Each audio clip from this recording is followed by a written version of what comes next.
నమస్తే clue today news కి స్వాగతం.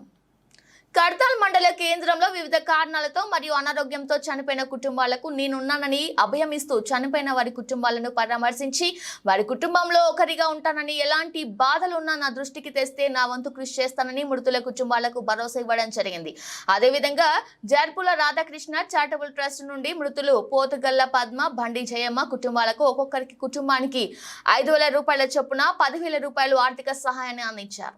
మానవ జీవితంలో మనిషి పుట్టడం గిట్టడం మానవ జీవిత కర్మ కాబట్టి చనిపోయిన మృతుల కుటుంబాలకు ఈ విషయాన్ని గమనించి మనసును నిబ్బరం చేసుకుని ధైర్యంగా ఉండాలని వారి కుటుంబాలకు మనోధైర్యాన్ని కల్పించడం జరిగింది. కడతాల్ మండలంలో ఎవరికి ఏ ఆపద వచ్చినా మీ బిడ్డ దశరథ నాయక్ ఉన్నాడని మర్చిపోవద్దని వారికి ధైర్యాన్ని కల్పించారు. నిత్యం ప్రజల మధ్యలో ఉండి ప్రజల సేవకే నా జీవితం అంకితమని తెలియజేశారు. పరామర్శించిన వారి కుటుంబాలకు మనోధైర్యాన్ని నింపారు. ఈ కార్యక్రమంలో మంగళపల్లి నరసింహ, మాజీ వార్డు సభ్యులు రామచంద్రయ్య, నాయకులు అంజీ, శ్రీకాంత్, మహేష్, వెంకటేష్, శ్రీశైలం, జంగయ్య, శ్రీను, శివ నాయకులు తదితరులు పాల్గొన్నారు.